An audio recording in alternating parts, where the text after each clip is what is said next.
기도하시겠습니다.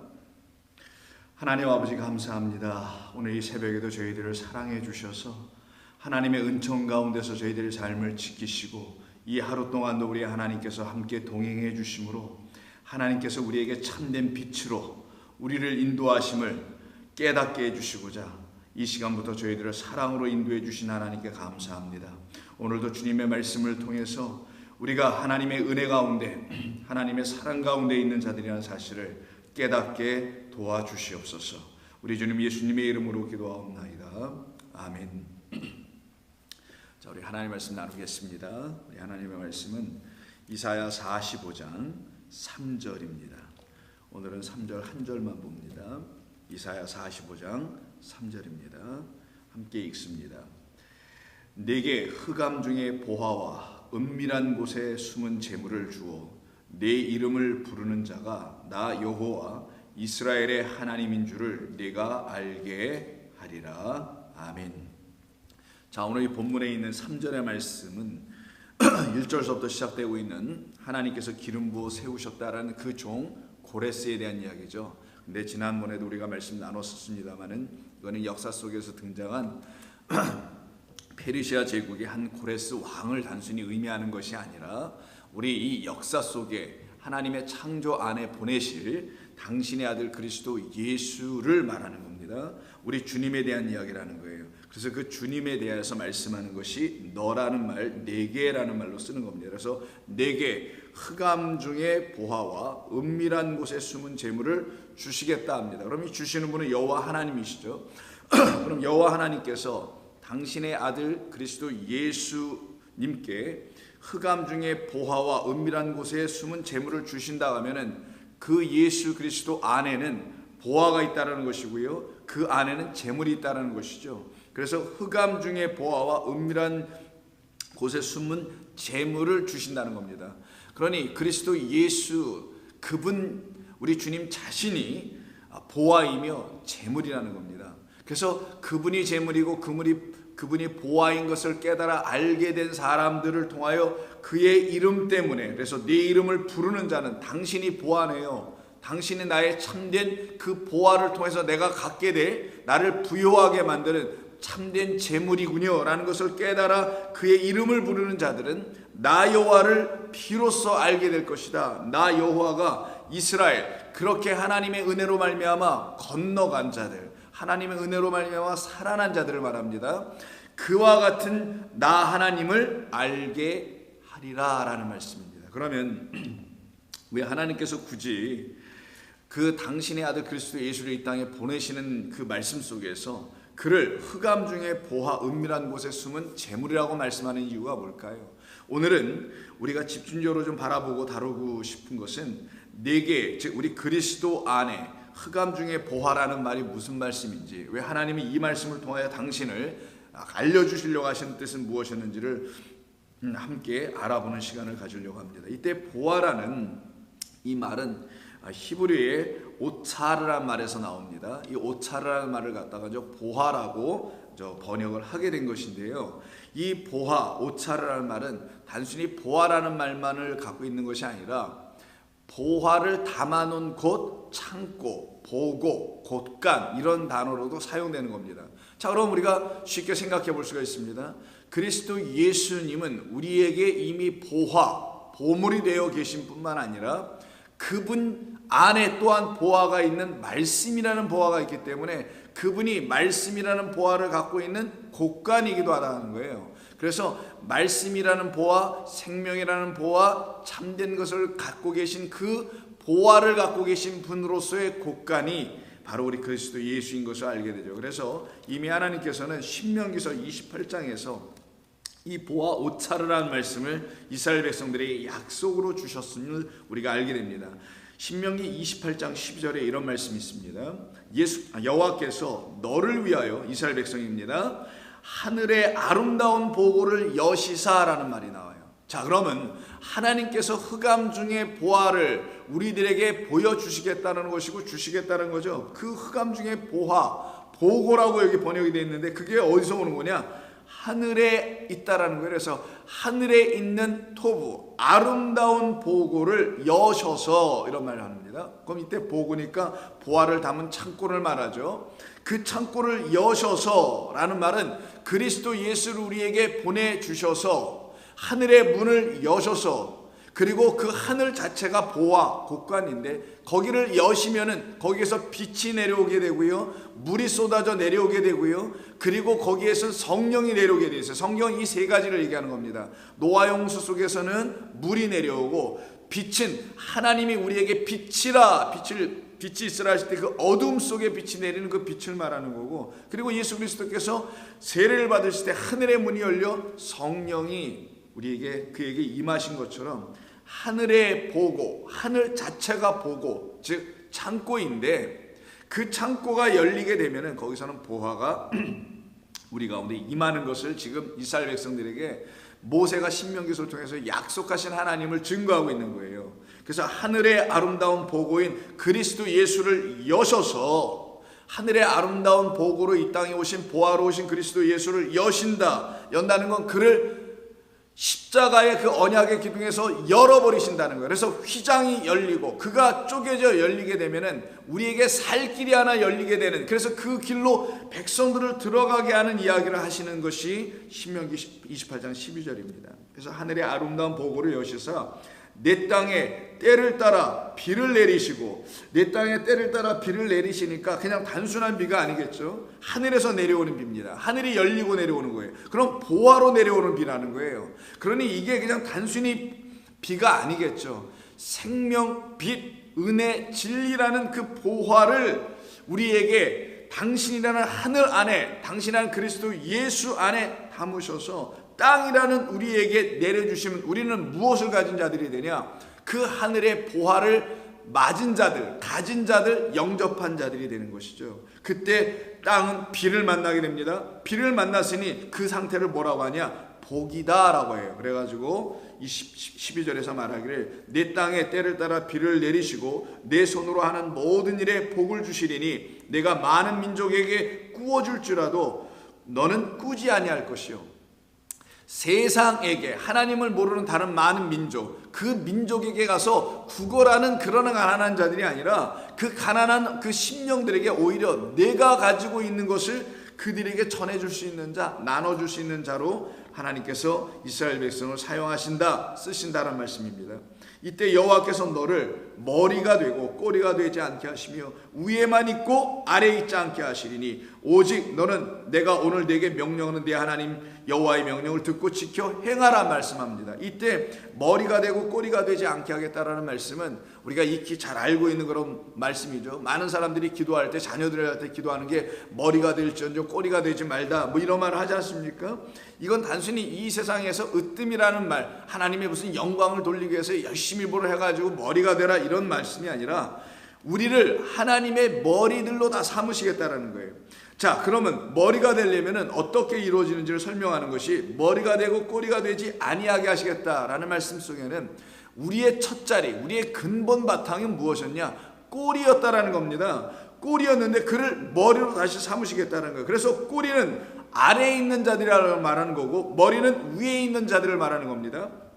그래서 바로 그 뒤에다가 위에만 있고 아래에는 있지 않게 하시겠다라는 말씀하시는 거예요. 자, 그럼 우리를 위로 거듭나게 하는 자가 되어 이 땅 아래에 묶인 자가 되게 하지 않겠다. 우리 땅이 아니라 하늘에서 내려온, 쏟아져 내려온 그 생명수를 머금은 자들, 그 물로 인하여, 말씀으로 인하여 그 목마른 영혼들의 그 영혼이 다 해갈되어 그 하나님의 말씀 없는 그 기갈과 가뭄이 다 끝나버린 사람들, 이들은 더 이상 땅에 속하지 않아요. 왜 그러냐면 더 이상 땅이 나에게 나의 영혼을 흡족하고 만족하게 해줄 수 있는 어떤 생명의 물을 주지 못한다는 걸 알았기 때문에 땅에 속하지 않게 되고, 그들은 하늘에서 오신 그 인자를 따라서 동행하는 자들, 그리스도 예수와 함께하는 자들, 그래서 진리의 말씀을 사모하는 자들이 됩니다.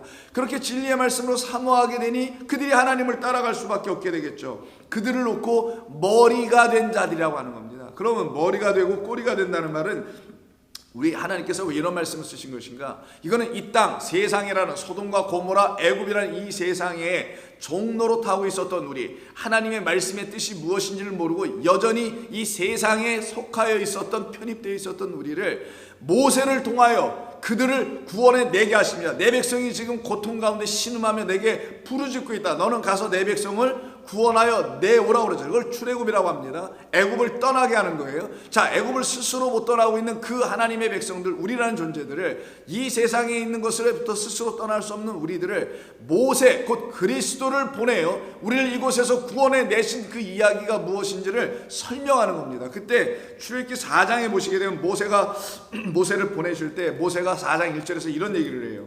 모세가 대답하여 이르되 그러나 그들이 나를 믿지 아니하면 어떻게 하나요?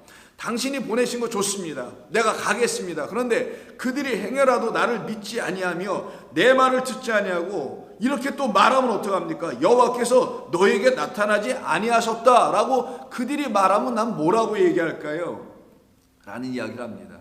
그때 여호와께서 그에게 이르시되 내 손에 있는 것이 무엇이냐? 그가 이르되 지팡이입니다. 여호와께서 이르시되 그것을 그러면 땅에 던지라 하시매 곧 땅에 던지니, 이 땅이라는 것에 던져져요. 지팡이라고 아시다시피 목자가 들고 있는 겁니다. 목자가 양을 치기 위해서, 즉 인도하기 위해서, 이리들은 쫓아버리기 위해서 갖고 있는 걸 지팡이라고 하는 거예요. 그걸 인도하고 안위하는 도구가 되는 겁니다. 이 선한 목자가 갖고 있는 그 지팡이가 땅에 떨어지니, 땅에 떨어지자마자 뭐가 돼요? 뱀이 된답니다. 자, 4절 여호와께서 모세에게 이르시되 내 손을 내밀어 그 꼬리를 잡으라고 합니다. 이때 꼬리가 나와요. 자, 꼬리를 잡으라. 그러면 그가 손을 내밀어 꼬리를 잡으니 그의 손에서 다시 뭐가 되냐? 지팡이가 되더라는 거예요. 자, 그럼 이 지팡이가 뭐냐? 이 꼬리는 또 뭐냐? 뱀은 뭐냐? 자, 이때 지팡이가 땅에 던져집니다. 지팡이는 하나님의 선하신 말씀을 말하는 거예요. 그 우리를 안위하고 인도하시는, 사마의 골짜기에서 우리를 끌어 인도하여 광명한 빛 가운데 인도하시는 것을 지팡이라고 하는 거예요. 시편 23편이죠. 자, 그 지팡이인 하나님의 여호와의 말씀이 우리를 인도해야 되는데 그게 땅에 떨어졌어요. 그것은 무슨 말이냐면 하늘의 하나님의 말씀이 땅에 오셨다라는 걸 말하는 거예요. 즉 그리스도 하나님의 아들이 우리 가운데 생명의 말씀이 육신이 되어 이 땅에 떨어졌다는 겁니다. 떨어질 때 어떤 모습으로 떨어져 오냐? 뱀의 모습처럼 오더라는 거예요. 그런데 그 뱀의 모습에 그 모습을 다시 집어 올려 언약의 기둥에 달아버리니, 세운다는 거예요. 들어 올리니 다시 뭐가 되냐? 지팡이가 되었다고 세워지더라는 거예요. 이것은 하나님께서 우리 안에서 이루실 하나님의 구원의 완성과 그 완성을 통하여 우리가 깨달아야 될 하나님의 마음이 무엇인지를 알게 하시는 말씀입니다. 그래서 이것으로 그들을 다 믿게 하게 할 거야. 무슨 뜻인가? 우리가 본래는 다 땅에서 기는 자, 짐승에 불과하고 그 옛뱀 용이라고 마귀라고 사탄이라는 그 나시의 말만 청종하여 듣고 있는 그의 말을 듣고만 있었던 우리, 그걸 우리의 땅적 존재, 땅에서 기는 자들이라고 합니다. 바로 그런 존재에 있었던 우리의 첫자리에 그가 오셔서 우리를 물어 당신의 것으로 다시 삼으시는 얘기예요. 그럼 그때 우리가 뭐가 되냐? 더 이상 꼬리가 되지 않고, 즉 뱀으로 살지 아니하고 뱀의 말을 듣지 아니하고 우리를 다시 일으켜 세워버린, 그래서 언약의 기둥 십자가에서 그와 함께 못 박혀 죽게 하는 하나님의 뜻으로 다시 부름을 받고 그 말씀을 듣고 살아나기를 원하는 그들은 다 뭐가 되냐? 머리가 되게 하겠다라는 거예요. 그래서 야곱은 그가 죽을 때 자기 그 아들, 야곱의 그 아들 요셉 그 아들들을 다 모아놓고 축복을 한 다음에 평생 동안 뭐랬냐? 그 지팡이 머리에 의지하였다. 근데 뭘로? 믿음으로. 즉 우리 안에 하나님이 하신 일이 무엇인지를 알으면 그것이 내 마음에 이렇게 들어옵니다. 하나님은 이런 일을 하셨구나, 이런 하나님이시구나 하는 걸 깨달으면 그것이 자기에게 하나의 마음이 되어 들어오네요. 그걸 갖다가 하나님이 주신 마음, 믿음이라고 하는 겁니다. 그래서 그 믿음 안에서, 그 믿음으로 지팡이의 머리에 의존했다고 하잖아요. 자, 그러면은 이 지팡이가 다시 세워진다는 것은 머리가 되어 우리 가운데 들어오시는 그리스도 선한 목자가 나의 주인 되신다는 것을 말씀하는 거예요.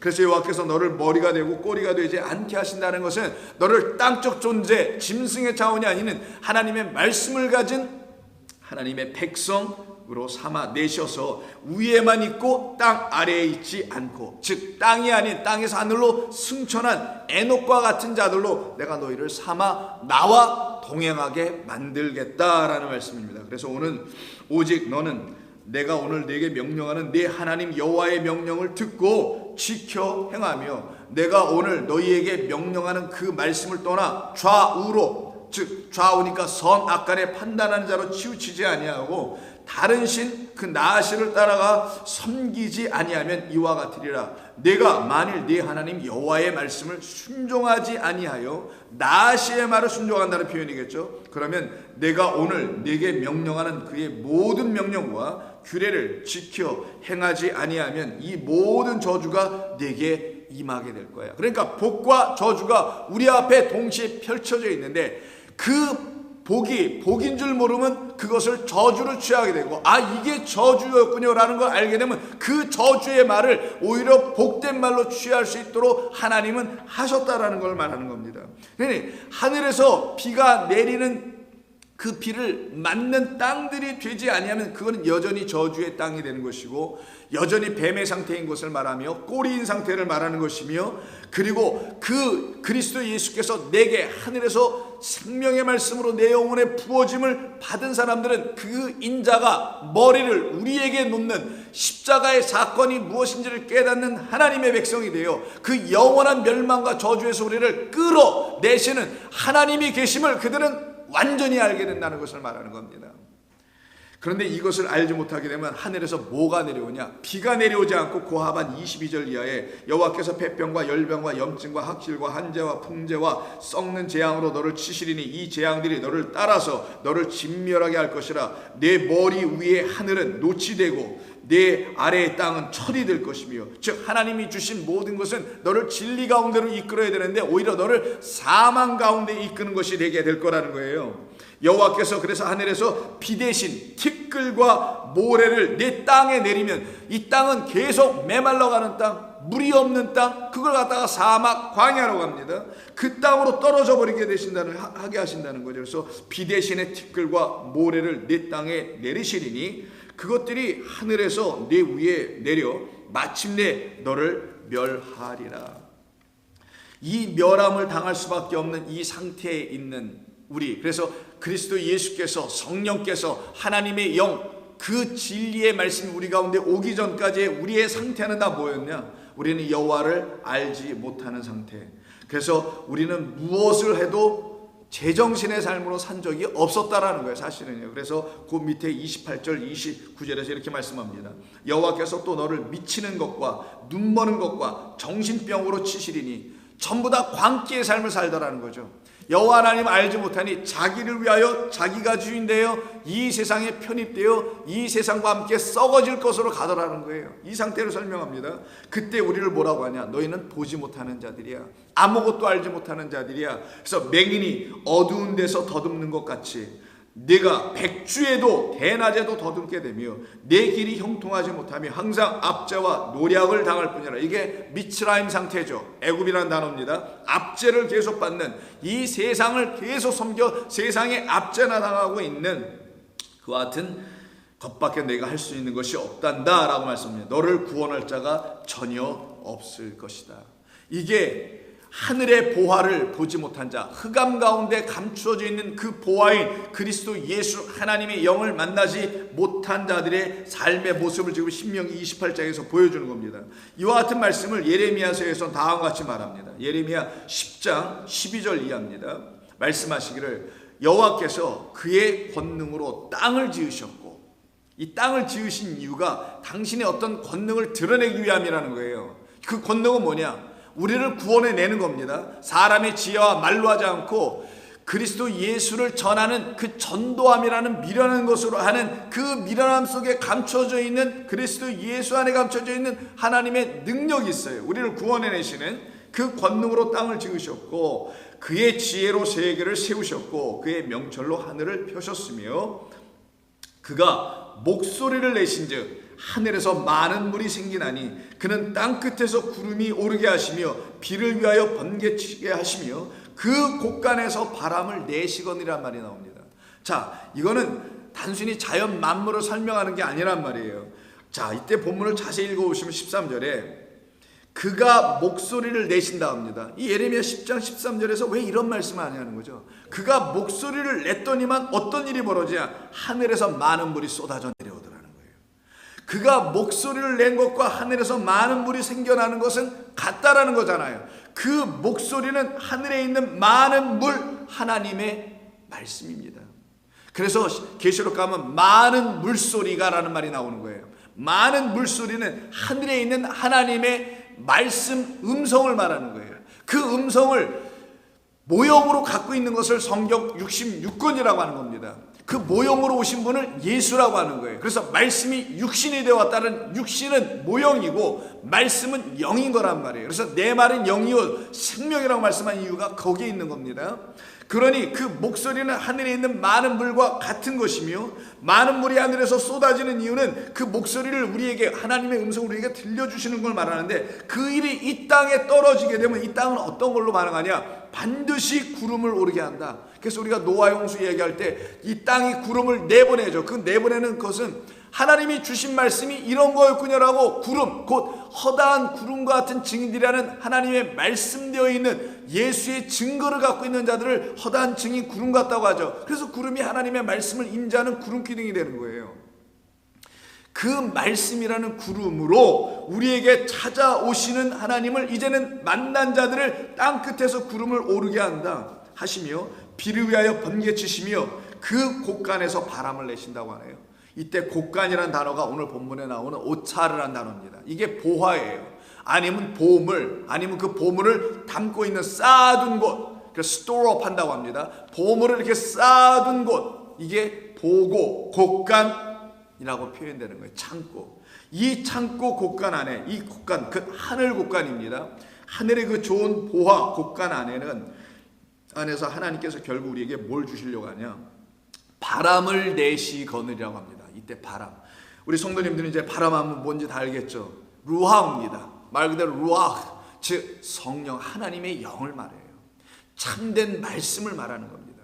즉 참된 말씀을 물리적인 것을 하나님께서 비유로 삼으셔서 이 자연 만물을 비유로 삼으셔서 알려주신 것이에요. 내가 이렇게 땅과 하늘을 내 지혜로 지은 것은 그것을 통하여 나의 영을 너희에게 부어줌이야. 주려고 하며, 그래서 요해서를 통해서 내 남정과 여정에게 내 영을 다 부어주면 그들이 나를 찾을 것이다. 그래서 주의 이름을 부른 자는 누구든지, 여호와 이름을 부른 자는 누구든지 구원을 얻으리로다 라는 그 일을 이루시기 위해서 당신의 영 바람을 우리에게 내시거늘. 어디에서 나옵니까? 그 보화에서 나오더라는 거예요.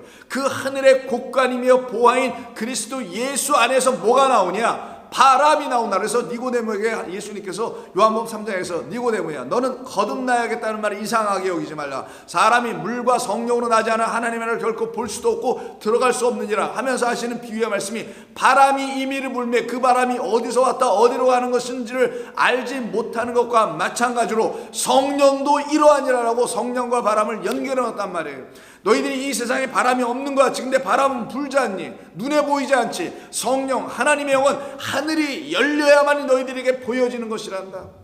그 하늘로 오신 그리스도 예수께서 십자가에서 하늘을 여시는 당신의 죽으심과 이 찢어짐 나눠짐이 우리 가운데 열려야만이 우리는 비로소 하나님을 알게 되는 것이다. 이것을 지금 증거하고 있는 거란 말이에요. 이것을 알려주는 거란 말이에요. 그래서 성도들은 이 말씀을 통해서 나를 찾아오신 주님이 누군지를 반드시 알아야 되는 겁니다. 그분이 나를 어떻게 찾아오셨을까? 이 세상에 70억이 넘는 사람들 가운데 어찌 나 같은 자에게 찾아오셔서 내 목숨의 연한의 수가 끝나기 전에 하나님이 나를 찾아오셔서 나는 그분을 알고 가게 되니, 그래서 내게 참된 생명 영생이 내게 이미 있으니 이 어찌 감사하지 않을 수 있을까? 그런데 사람들이 이것을 알지 못하면 어떤 상태가 되는 거냐? 그냥 짐승이 되는 겁니다. 전부 다. 성경은 여기서부터 출발하는 거예요. 우리를 하나님의 형상으로 지으시겠다는 뜻은 우리가 하나님의 형상을 갖고 있지 못하다는 걸 말하는 거거든요. 그 상태에서 있는 우리들은 어떤 상태라고 14절에서 말하냐? 사람마다 어리석고 무식하도다. 은장이마다 자기의 조각한 신상으로 말미암아 수치를 당하나니 이는 그가 부어 만든 우상은 거짓이요 그 속에는 생기가 아니죠 영이 없다. 참된 말이 없다라는 거예요. 거짓된 말만 있다라는 거죠. 참된 말, 그 영을 갖고 있지 못한 것. 그래서 이걸 갖다가 거짓 우상이라고 하는 거예요. 그 우상은 거짓. 그래서 하박국서에서는 그 우상을 갖다가 거짓 스승이라고 하죠. 그들에게는 생기가 조금도 없다고 합니다. 요 상태를 멸망이라고 하는 거예요. 그것들은 헛것이요 망령되이 만든 것인지 징벌하실 때 멸망당할 것이라. 그래서 그 모든 우상과 사탄과 마귀들이 다 불못에 들어가는 걸로 이 역사는 종료되게 되는 겁니다. 그래서 결국은 이 땅은 하나님의 하시는 일이 다 끝나면 그렇게 끝이 날 수밖에 없는 일이 우리 가운데 올 거라는 것을, 우리 인생과 역사와 인류의 모든 삶 속에 하나님은 때마다 시마다 가르쳐서 그때 그 시마다 하나님은 당신으로 향하여 다시 돌아오는 백성들을 건져내고 구원해 내시는 거예요. 근데 잘못 돌아가면 안 돼요. 아직도 여전히 자기의 마음과 생각으로 어떤 이상한 하나님에게 돌아가는 자들이 반드시 또 있을 거라는 거죠. 여전히 그때도 마귀는 우는 사자처럼 돌아다니면서 삼킬 자, 믿음의 백성들을 삼키려고 애를 쓸 것인데, 그 존재들에게 붙잡히게 되면 하나님께 돌아가지 아니하고 자기는 또 돌아왔다고 그러는데 예배당에 앉아있는데 하나님이 없는 그곳에 돌아가 앉아있는 그런 일도 벌어질 거라는 거예요. 그러나 하나님의 말씀으로 살아 깨어있는 자들, 여전히 하늘이 날마다 그들에게 열려서 열린 천국문을 향하여 한 발 한 발 걸어가고 있는 자들이 있습니다. 그들에게는 그와 같은 일이 일어나지 않게 됩니다. 바로 이와 같은 역사를 하나님께서 이루시고자 당신의 참된 그 보화, 하늘의 보화, 그걸 갖다 빛이라고 하고 물이라고도 하고 성령, 바람이라고 하는 겁니다. 이 보화를 담은 자를 이 땅에 보내시는 겁니다. 그것을 바로 그리스도 예수라고 합니다. 그분을. 그런데 그 분을 알려주시기 위해서 우리 가운데 주신 것이 하나님의 말씀이란 말이에요. 즉 우리에게 당신의 바람, 그 바람이 우리에게 불어와야 하는데, 성령이 우리에게 와야 되는데, 그 성령을 알려주시려고, 당신의 영을 알려주시려고 이 66권의 성령을 주신 것인데, 이 66권을 가지고 이스라엘 백성들은 과거에 어떤 일을 했냐, 그냥 율법이라는 법으로 취하여, 이걸 법, 계명으로 취하여, 그걸 옛계명이라고 합니다. 계명으로 취하여 이걸 섬기는 자, 지키는 자의 수준으로 떨어져 버렸다는 거예요. 그런데 이거는 법으로 취하는 게 아니라, 이거는 은혜와 진리와 생명을 담은 말씀이구나, 언약이고 약속이구나로 다시 취하는 자들이 이걸 계명으로 취하지 않기 때문에 이거는 내 인간의 육신으로 지키고 안 지키고 이런 수준의 것이 아니라는 걸 철저히 알게 됩니다. 그런데 이것을 모르게 되면 어떤 일이 벌어지냐, 이 하나님의 말씀은 그들에게 무기가 돼요. 자기를 찔러서 엉뚱하게 죽이는 헌신의 무기가 되기도 하거나, 상대방 어떤 사람들을 정죄하여 사람들의 영혼을 죽이는 무기가 될 수밖에 없게 되는 것이 이 하나님의 말씀이기도 하다는 거예요. 그래서 누가복음 18장에 보시게 되면은요, 한 관리가 예수님을 찾아옵니다. 다른 본문, 병행 본문에서 보면은 한 부자 청년이라고 되어 있는 어떤 사람이죠. 그가 와서 선생님 18장 18절에 뭐라고 하냐면, 선생님 제가 무엇을 해야 영생을 얻을 수 있습니까? 라고 하자 예수님께서 이르시되, 내가 어찌하여 나를 선하다 하느냐? 하나님 외에는 선한 분이 없다. 내가 계명을 안 하니 간음하지 말라, 살인하지 말라, 도둑질하지 말라, 거짓 증언하지 말라, 내 부모를 공경하라, 이런 등등을 내가 알고는 있느냐? 여짜오되 이것은 내가 어려서부터 다 지켰습니다. 예수께서 이 말을 들으시고 그에게 다음같이 22절에서 하십니다. 자, 내게 아직도 한 가지 부족한 것이 있으니 내게 있는 모든 것을 다 팔아 가난한 자들에게 나눠주라. 그리하면 하늘에서 내게 보화가 있으리라 라는 말합니다. 이때 이 보화, 테사우로스라는 단어인데, 이 보화가 바로 오차르라는 히브리어입니다. 이 오차르, 이 보화인데, 이 보화가 내게 있을 거라는데, 이 보화는 어디서 오냐? 하늘 안에 있는 보화. 하늘 안에 있는 보화가 내게 이미 exist, 존재하고 있다, 있을 것이다, 이런 말이에요. 자, 그러면 이 말씀을, 이에게 주신 이 말씀의 뜻이 뭔지를 좀 알아야 합니다. 왜 예수님께서 영생을 얻고자 하는 자에게 그래 영생을 얻으려면 이렇게 해야 하는 거야 라고 말씀하지 아니하시고, 그 율법을로 이렇게 점점 지켜봐 이런 말씀하지 아니하시고, 내게 아직도 한 가지 부족한 것이 있다고 말씀하시면서, 그러니 너는 그 한 가지 부족한 것을 얻기 위하여, 그 한 가지 부족한 것이 너에게 얻어져서 들어오기만 하면 너는 부족하지 않게 될 것이니, 내가 부족할 수밖에 없게 되는 그 한 가지를 없게 하는 그 이유인 근거인 내가 가지고 있는 그 모든 것을 다 팔아버려라. 내가 가지고 있는 그 모든 것은 내게 반드시 필요한 한 가지를 갖지 못하게 하는 방해가 되고 있네 라는 말인 것과 동시에 내가 갖고 있는 모든 것을 다 팔아버리면 너는 그 팔아버림의 이유를 통해서 내게 반드시 있어야 될 한 가지는 얻게 될 거야 라는 말씀이란 겁니다. 그래서 그 한 가지를 주시겠다라는 거예요. 뭐라면 내가 갖고 있는 모든 소유를 다 팔아버리면 너는 그 한 가지 소유를 딱 갖게 될 것이다.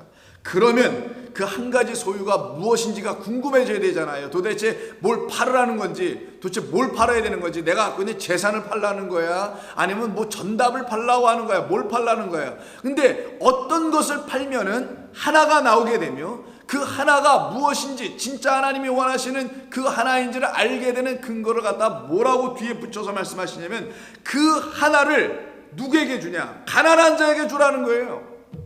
자, 다 팔아 나누어 주라 할 때는 다 팔았으면, 자기가 소유를 다 팔았으면 자기가 갖고 있는 소유를 주는 게 아니잖아요. 전답을 팔았으면 전답을 주는 게 아니라 전답을 팔아서 내가 갖고 있는 어떤 잉여 가치라는 그 판 값이 있을 거 아니겠어요. 그 값을 주라는 거예요. 요 팔아 내버리고 거기서 얻게 된 값을 갖다가 뭐라고 하냐? 하나다고 하는 겁니다. 한 가지라고 하는 거예요. 그 한 가지를 가난한 자에게 주라. 왜? 가난한 자 그 푸토코스들은 심령이 가난한 자는 천국이 저희 것이라는 그 푸토코스 가난한 자를 말하는 건데 그 가난한 자들은 바로 그 한 가지를 기다리고 있는 자들이란다. 그래서 내가 갖고 있는 그 소유를 팔아 거기서 하나가 너에게 얻어지게 되면은 너는 그것을 바로 가난한 자, 하나님의 심령이 가난한 자들, 성령 안에서 자기의 가난함과 가난한 영혼을 깨달아 안 그들에게는 이것만이 필요한 것이었구나. 이것만이 그들의 가난함을 해결해 줄 수 있는, 그들을 부유하게 해줄 수 있는 유일한 것이 이거였구나 라는 걸 깨달았을 때에 바로 그 한 가지는 너의 것이 되는 거야. 그 한 가지를 갖다가 하늘에 있는 보아라고 하는 겁니다. 이 말씀은 그가 지금 율법을 지켰다고 해서 얘기하잖아요. 그가 갖고 있는 모든 것은 율법 지킴이었던 겁니다. 그 율법이라는 이 하나님의 말씀 66권, 이 말씀 안에 이것은 하늘을 담은 모형이란 말이에요. 이 하늘 안에 담아놓은 게 있어요. 이 안에다가 이걸 뭐라고 하냐? 한 가지라고 하는 거고 그 한 가지를 하늘에 있는 보화라고 하는 거예요. 이 한 가지는 바로 하늘에 있는 보화인 그리스도 예수 진리의 말씀, 생명의 말씀을 말하는 거예요. 이 말은 그리스도 예수를 나의 진리의 말씀, 나를 향한 진리, 나를 향한 생명의 말씀으로 깨닫게 하는 하나님의 말씀이라는 거예요. 이 성경은.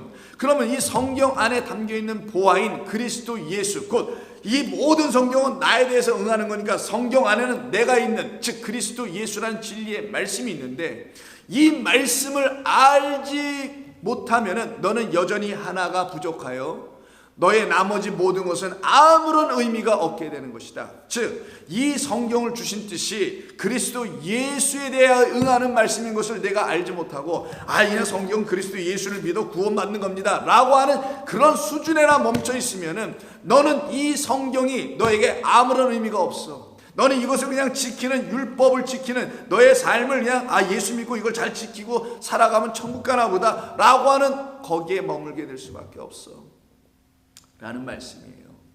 그러니 이 말씀이라는 성경 안에 담겨있는 참된 하늘의 보화이신 그리스도 예수, 곧 진리의 말씀 그 하나를 이 성경이 증거하는 거란 말이에요. 율법을 지키는 게 아니라 이 율법은 그리스도 예수 진리의 말씀, 성령의 말씀, 하나님의 말씀을 증거하고 있는 거란 말이죠. 그것을 내가 갖게 될 것이다. 언제? 이 율법이라는 성경 66권을 너의 소유를 다 팔아버리면, 판다, 너에게서 떠나가게 한다는 거예요. 떠나가게 한다. 바로 그때 너는 하나를 갖게 될 것이다. 즉 이 말씀이 너에게서 다 하나하나 풀려지게 되면 그 풀려지게 될 때마다 하나를 갖게 돼. 또 풀려지면 또 하나 진리를 갖게 돼. 날마다 하나, 그 한 가지를 갖게 되면 그 한 가지를 필요한 자들, 바로 가난한 자들, 너는 이들에게 그것을 갖다 줄 수 있으면 그때 너는 바로 하늘의 보화를 가진 자 되는 거야. 이걸 영생이라고 한다. 하늘의 보화인 즉 진리의 말씀을 네가 깨달아 알면 하늘의 보화인 참 하나님과 그가 보내신 아들 예수 그리스도를 알게 되면, 이 말씀 66권을 통해서 알게 되면 너는 그게 구원이야. 그게 영생이야. 그것을 기다리는 자들은 나의 가난한 영혼들, 성령 그 영에 대하여 가난한 심령들, 내 백성들이란다. 그들은 그것만 기다리고 있단다. 그러니 이 율법을 가르치는 게 아니라 이 안에 있는 참된 진리의 말씀을 가르치지 않으면 그들은 여전히 전염병 맞아 죽을 것이고, 참된 말씀을 그들이 듣게 되면 다 바라는 하나님의 말씀을 진리로 알아듣게 될 것이야. 그때 돼서 너는 나를 따르라. 그랬더니 이가 따라가지 못하죠. 자기 갖고 있는 재물이 많은 연고로 인해서 그는 따라가지 못하고 심히 근심하며 떠나게 되는 일이 벌어집니다. 이게 이 세상의 다수입니다. 이 세상의 다수는 바로 이와 같이 여전히 떠나가는 자들로 있다라는 거예요. 그래서 예수님께서 내가 바로 그 보고였던 거야, 내가 바로 이 성경 안에 감추어진 진리의 말씀이었던 거야 라는 걸 알려주려고 마태복음 13장 씨뿌린 비유와 총 7개의 연속된 비유의 말씀이 기록되어 있는 13장 44절에서 이렇게 말씀하죠. 천국은 심령이 가난한 자들은 복이 있나니 천국이 저희들의 것이라고 하죠. 마태복음 5장 첫 번째 제1복에서 그 천국이에요. 그 천국은 심령이 가난한 자들, 바로 아까 본문에서 가난한 자에게 이 한 가지를 주라고 한 그 말씀입니다. 그 하나가 없어서 여전히 방황하고 있는 자들, 그들에게 하나님이 찾아오셔서 우리에게 그리스도 예수로 말미암아 그 보화를 알게 하시는 거거든요. 그래서 44절에서 천국은 마치 밭에 감추인 보화와 같으니 사람이 이를 발견한 후에 숨겨두고 기뻐하여 돌아가서 자기의 소유를 다 판단해요. 자, 이 안에 있는 진리의 말씀이 무엇인지를 아는 사람들은 이것을 팔아버리는 거예요. 좀 더 과격한 말로 할까요? 이 안에 진리의 말씀이 있으면 이 성경은 그들에게 더 이상 문자적 의미로는 의미가 되지 않는다라는 거예요. 그때 이 성경 문자는 떠나가고, 아까 말씀하죠. 예레미야서에서 하늘에서 어떤 하나님의 소리가 딱 나니까 하늘의 문이 열리고 거기서 많은 물이 쏟아진다죠. 즉 이 하나님의 말씀이 더 이상 문자로 보여지거나 읽혀지거나 사람의 유전과 전통과 신학과 이런 말로 가르쳐지는 게 아니라 하나님의 음성으로 듣기 시작하더라는 거예요. 그걸 갖다가 이 밭에 감추어진, 이 성전이란 이 밭에 감추어진 그리스도 예수라는 몸성전, 말씀성전 안에 결국 우리를 성령의 전으로 만드시기 위해서 우리 가운데 오신 그 말씀성전 안에 감추어져 있는 하늘의 보화가 무엇인지 발견했어. 생명을 알았어. 진리를 알았어. 그때 그들은 어떻게 하냐? 발견한 후에는 유리스코죠. 발견한 후에는 숨겨두고 기뻐 안 되나요? 돌아가서 자기의 소유를 다 팔아. 이걸 다 결국은 다 팔아요. 그래서 그때는 그들에게는 예수가 떠나가게 되고 그리스도가 오게 되고 율법이 떠나가게 되고 은혜와 진리가 찾아오게 되는 거예요. 이걸 다 판다고 하는 겁니다. 그런데 그렇지 못하면 여전히 이거를 붙잡고 씨름하고, 이걸 또 진리로 알아가기 위해서 씨름하는 것도 아니라 다른 차원으로 사용하는 헛된 일을 하더라는 것이죠. 그래서 그들은 발견합니다. 어디에서? 감추어진 이 보화를, 이 밭에 감추어진, 이 성경 안에 감추어져 있는, 이 보이는 세상 안에 감추어져 있는 하나님의 참된 것을 그들은 보기 시작하여 하나님을 알아가게 되는 것입니다. 바로 그와 같은 성도들로 삼아내시는 것이죠. 그래서 누가복음 15장에 발견하는 자들이 있죠. 3가지 연속된 비유. 잃은 양 한 마리를 찾을 때 발견할 때죠. 바로 유리스코, 발견하는 겁니다. 그리고 잃은 드라크마 하나를 잃어버렸을 때, 그걸 또 발견하는 어떤 여자에 대한 이야기, 그리고 잃어버렸던 아들을 발견하고 다시 되찾은 아버지에 대한 이야기예요. 이 탕자에 대한 이야기가 아니라 그 아버지에 대한 이 3가지 연속 비유는 다 잃어버린 아들, 잃어버린 동전, 잃어버린 드라크마, 또 잃어버린 바로 양에 대한 이야기죠. 이것을 연속해서 말씀할 때 그때 4절을 보시게 되면 15장 4절, 너희 중에 어떤 사람이 양 100마리가 있는데 그 중에 하나를 잃으면, 아까 그 부자 청년에게 뭐라며? 너는 한 가지 부족한 게 있다라죠. 그걸 한번 생각해 보세요.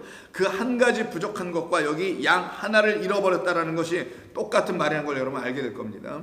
그 중에 하나를 잃으면 99마리를 들에 두고 그 잃은 것을 찾아내기까지, 바로 밭에 감추어진 것을 찾아내면, 그 찾아낸 게 뭐라 그래요? 여기서는 잃은 양이고 아까 마태복음 13장에서는 보아라 그러죠. 그러면 그 잃은 양과 보아는 같다라는 거 아니겠어요? 성경이 얘기하는 게, 우리 주님이 같이 말씀하시는 거니까.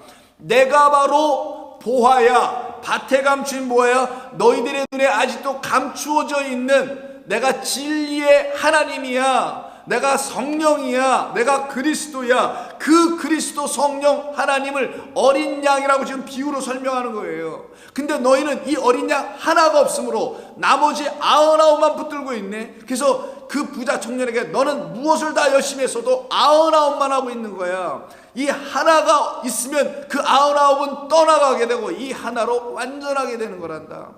하나가 들어와야 100이 되니까. 그래서 이 어린 양, 잃어버린 양 하나를 찾기 위해서 두루 찾아다니지 아니하겠느냐. 또 찾아낸 즉 유리스코, 발견하게 되면 아까도 말하죠. 즐거워, 그 땅에 보아라, 그걸 기뻐하여 그런 것처럼 즐거워 어깨에 메고 집에 와서 그 벗과 이웃을 불러 모으고 말하되 나와 함께 즐기자. 나의 잃은 양을 찾아냈노라 하리라. 내가 너희에게 이르노니 이와 같이 죄인 한 사람이 회개하면 하늘에서는 회개할 것 없는 의인 99으로 말미암아 기뻐하는 것보다 더 크다 말씀하시죠. 자, 이 말씀의 뜻을 잘 이해합니다. 수없이 여러분에게 말씀드렸지만 다시 한번 또 말씀드릴게요. 이때 어린 양은 대부분 우리를 자꾸만 사람들 자신을 놓고 생각을 하더라고요. 물론 그 사람, 우리 자신 한 사람 한 사람이 다 유리방황하는 사람들 맞아요. 그런데 그 유리방황은 우리가 스스로 발견될 수 있냐고요. 스스로 돌아갈 수 있냐고요. 여기 죄인, 이때 7절에서 내가 너에게 이르노니 이와 같이 죄인 한 사람이 회개하면 하늘에서 회개할 것 없는 의인 한 사람으로, 의인 99으로 말미암아 기뻐한다고 말씀하지 않습니까? 우리가 스스로 돌아간 것도 아니고 우리가 스스로 찾아온 것도 아닌데 이 사건을 놓고, 즉 목자가 나가서 어린 양을 하나 발견한 이야기를 놓고 또 끝에서 뭐라 하냐면 그게 회개다라고 얘기하다라는 거예요. 아니, 우리가 스스로 돌아가는 게 회개인 줄 알았더니만 교회에서 가르친 거는 뭐라고 하냐, 성경은 내가 발견한 것이 회개란다 라고 하시더라는 거예요. 이들이 스스로 찾아온 것이 아니잖아요. 어린 양이 스스로 목자를 찾아온 게 아니라 목자가 찾아가서 어린 양을 발견했는데 그걸 놓고 뭐라 하냐, 이게 회개다. 그럼 회개는 뭐냐? 그 목자의 마음을 아는 것을 회개라고 하는 거예요. 나 같은 자를 찾아오신 분이 있었네 라는 걸 깨달아 그 목자의 마음을 알게 되고, 그 마음이 사랑이 무엇인지 알게 됐을 때 그의 마음 안에 무슨 마음이 생기냐? 돌아간 마음, 회복된 마음, 이걸 갖다가 회개라고 하는 겁니다. 그러니 잃은 양은 내가 이기 전에 내 안에서 잃어버려진, 내가 발견하지 못한 그 보화, 나라는 땅, 나라는 밭 안에 씨가 뿌려져야 되는데 씨가 안 뿌려져서 여전히 잃어버린 상태에 있는 그 그리스도 예수라는 참된 진리의 말씀을 어린 양이라고 하는 거예요. 잃어버린 어린 양, 그 하나가 내게 없으니 그 목자가 찾아오더라는 거예요. 나한테. 그런 나에게 찾아와서 내가 잃어버린 건 나라는 그 목자, 세상 죄를 좋아하는 그 어린 양 하나였단다. 그 어린 양이 내가 너에게 주려고 하는 것이고, 그 어린 양이 바로 나 자신이며, 그 어린 양인 그리스도 나를 너희가 영접하면 너희는 더 이상 잃어버린 자가 되지 아니하고 나로 인하여 발견된 양들이 되는 거야. 그 발견된 양들만 내게로 돌아온 자, 메타노예요. 새 마음으로, 그 누스라는 마음으로 내게 다 돌아온 자가 되는 거야. 이것을 내가 이루러 왔노라고 하는 겁니다. 이게 연속된 세계의 비유에서 말씀하는 거예요. 바로 그러니 이 말씀으로 하나님의 백성이 되어가는 사람들 안에는 바로 이 말씀, 곧 이게 바로 그런 뜻이었구나, 이게 바로 하나님의 나를 향한 은혜의 이야기가 있었구나라는 걸 깨달아 알게 될 때 그들은 자기들 안에서 역사하시고 이루어가시는 하나님의 뜻이 뭔지를 알 거 아니겠냐고요. 그래서 여기 본문에 보면은 잃은 양 한 마리를 찾아갖고 왔을 때 그 목자는 99에 대하여 언급도 안 하더라는 거예요. 야, 내가 지금 잠깐 두고 갔던 이 들에 놓고 갔으니까 어떡 하겠어요? 이 가서 뜯어먹었을 거 아니겠습니까? 그런데도 불구하고, 그런 상황인데도 불구하고 그 99이 잘 있었는가, 잘 지냈는가 라고 확인하는 말조차가 하나도 없어요. 지금 잃은 양을 찾은 다음에는. 즉 우리에게 무엇을 말씀하시냐? 너희가 나를 발견하면 밭에 감추인 보화인, 하늘에 있는 그 좋은 보화인 내 안에 있는 생명, 나는 창고, 보화, 곳간이기도 하니까 나의 안에 있는 참된 생명을 발견하면은 너희가 지금 갖고 있었다는 모든 99은 다 헛된 것임을 알게 될 거야. 너희는 그것을 쳐다도 안 볼 것이다. 오직 나라는 진리 하나만 바라보게 될 것이다. 그래서 이 목자의 이야기 속에서 이웃을 다 불러놓고 야 99이 다 잘 있었네, 고맙습니다라고 한마디 하나도 없고 잃은 양 하나만 놓고 기뻐하더라는 거예요. 우리가 기뻐할 것은 그리스도 예수 참된 진리의 말씀 하나만 놓고 기뻐하는 영혼들로 삼겠다는 것입니다. 그때 되어 비로소 그들은 하나님의 살아난 백성들이 되는 거예요. 이게 아버지가 마지막 세 번째 완성의 비유니까 탕자라고 알려져 있는 그 아버지가 잃어버린 아들을 다시 되찾는 이야기로 이는 죽었다가 잃어버렸다가 다시 찾고 죽었다가 다시 살아났다라는 바로 그리스도 예수, 바로 그 그리스도 예수로 말미암아 잃어버렸다가 다시 되찾고 죽었다가 다시 살아나야 할 우리를 말하려고 하는 겁니다. 그런데 우리는 먼저 그리스도가 아니면 내가 잃어버렸다는 것도 몰라. 그리스도가 아니면 난 죽었다는 것도 몰라. 근데 그리스도가 십자가에서 죽고 부활하셨기 때문에 내가 다시 되찾았다는 것도 알게 돼. 그가 부활하셨기 때문에 내가 다시 살아났다는 것도 알게 되는 거예요. 그래서 그리스도가 내 앞에 서 계시지 않으면 나는 스스로 아무것도 할 수 없다라는 거예요. 그래서 하나님의 말씀은 다 우리 주 예수 그리스도를 응하게 되어 있는 거예요. 1차적으로. 이게 무슨 탕자 우리 인간에 대한 이야기라는 게 아니라요. 그렇다면 이렇게 하나님의 말씀으로 살아난 자들, 그래서 99에 대한 이야기는 전혀 없게 되고 오직 우리가 잃어버렸다가 찾은 그리스도 그 어린 양을 놓고 기뻐하고 있는 자들이 됩니다. 이들을 갖다가 골로새서에서 뭐라고 성경은 말하냐? 바울은 골로새서 2장에서 정말 우리가 발견하는 게 무엇인지를 설명해 줍니다. 2장 2절입니다. 이는 그들로 성도입니다. 마음의 위안을 받고 하나님의 그 사랑 안에서 연합 하나, 사랑은 항상 야다, 아는 것이니까, 야다는 알다, 한 몸 되다라는 말이니까 연합하여 확실한 이해를 해도 깨달아도 분명하게 깨닫는 것. 하나님의 말씀을 단 한 절 한 단어를 알아도 한 말씀 알아도 제대로 확실하게 깨닫는 것. 그래서 확실한 이해가 우리에게 채워져. 그럼 그게 어떻게 되냐? 우리에게 모든 풍성함이 돼. 이 우주 만물의 그 풍성함이 하나님으로 다 채워졌다는 사실을 알게 되고 그 하나님이 내 안에 계시니 내가 그 하나님의 지혜와 권능으로 깨달아 풍성한 자가 되는 것을 설명하는 거예요. 그래서 사랑 안에서 연합하여 확실한 이해의 모든 풍성함과 그리고 하나님의 비밀은 감춰져 있는 것. 크립토니까 하나님의 비밀, 은밀, 그 신비한 무스테리온입니다. 말 그대로 하나님의 비밀인 그리스도를 깨닫게 하려 함이었다.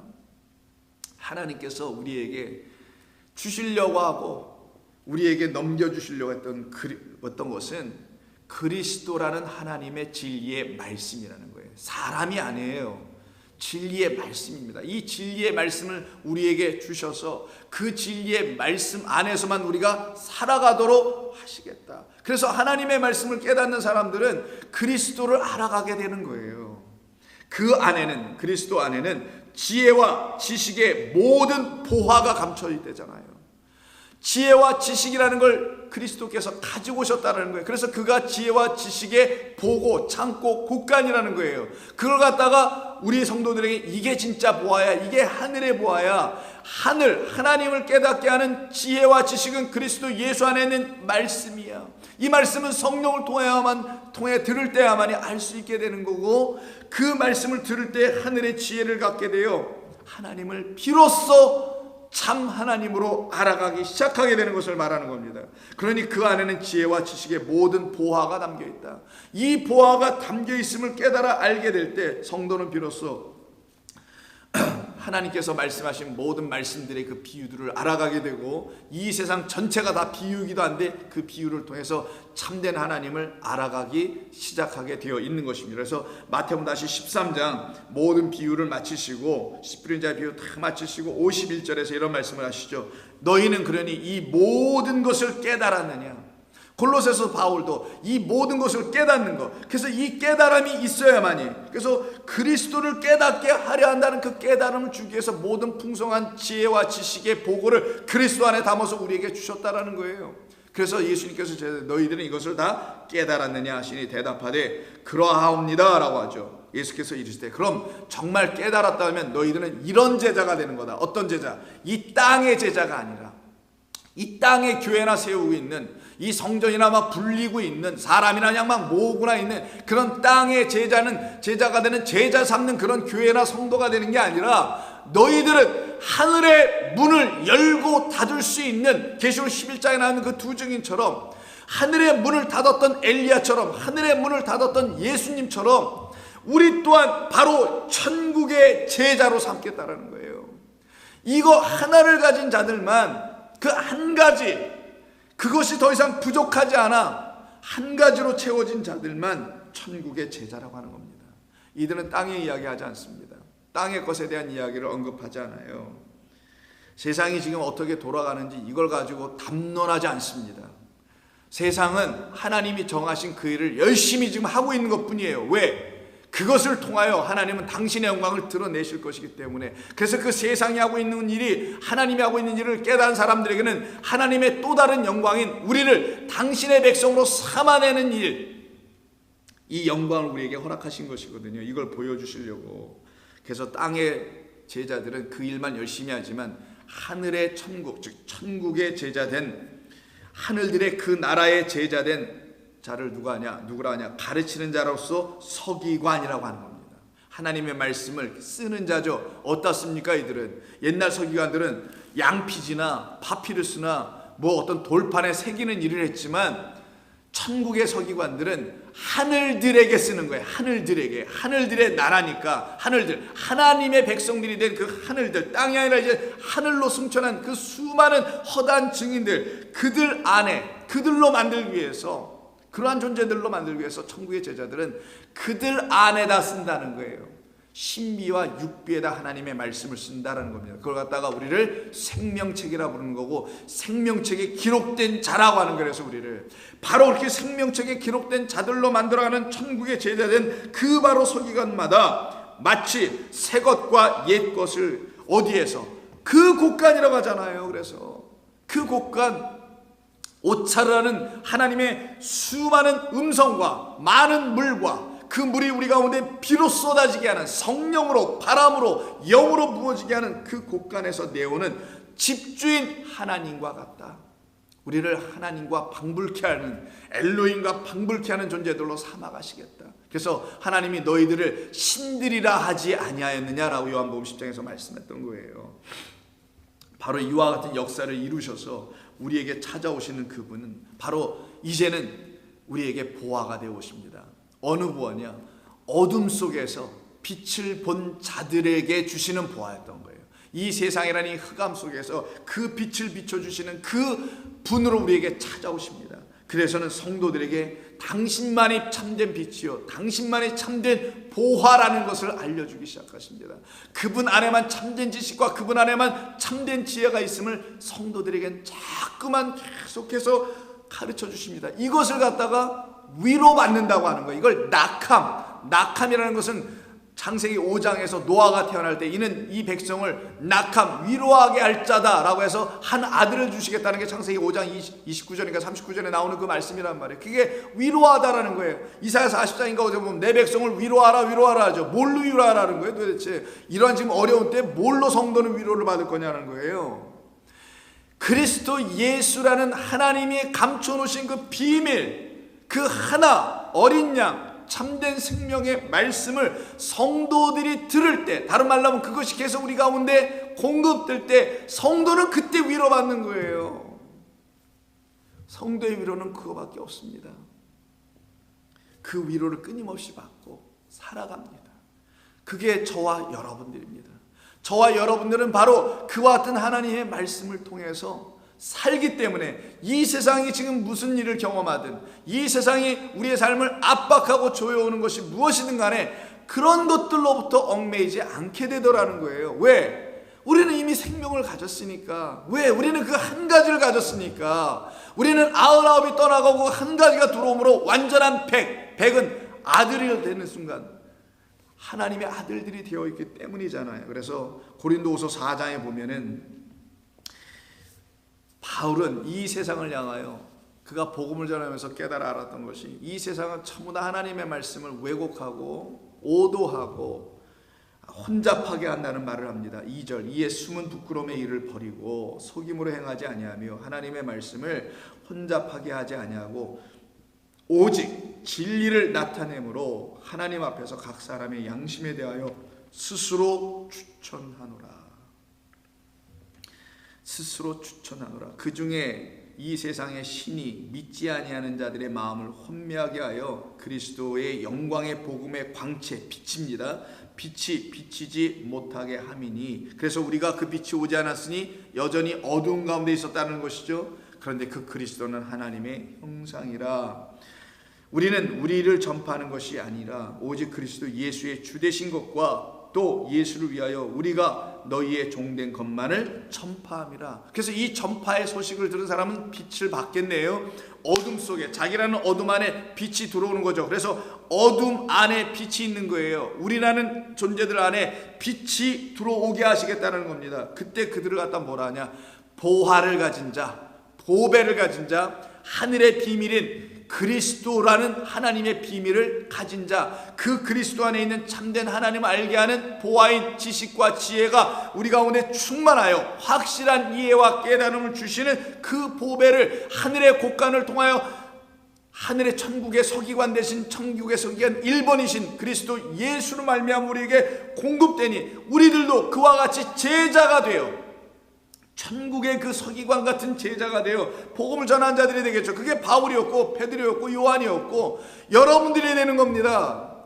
그런 존재들을 통하여 우리 안에 뭐가 들어온 것이냐? 하나님의 참된 보화가 들어오는 거예요. 그 보화를 아까 뭐라 합니까? 어두운 데 감춘 보화라고 그랬고 어린 양이라고 그랬고 하나라고 그랬고 그리스도 예수라고 그랬죠. 그 생명의 말씀입니다. 그래서 7절에서 우리가 이 보배를 질그릇에 가졌으니, 질그릇 토기들이죠. 우리를 말합니다. 흙으로 지어진 우리 질그릇에 가졌으니, 질그릇은 연약해, 떨어뜨리면 깨져. 근데 보화는 안 깨지죠. 빛을 발하기만 해요. 즉 깨어진 존재들 우리들 안에서 여전히 빛을 발하고 있는 그 보배를 가졌으니 이는 심히 큰 능력은 하나님께 있고 우리에게 있지 아니함을 알게 하려 함이라. 그러니 이 보화를 가진 자들은 어두운 데서 나온 자들 아니겠어요? 어두운 자의 자리에 있을 때 그 빛이 비춰줌으로 그 어둠이 몰아져 나가고 빛으로 살아난 하나님의 백성들을 말하는 겁니다.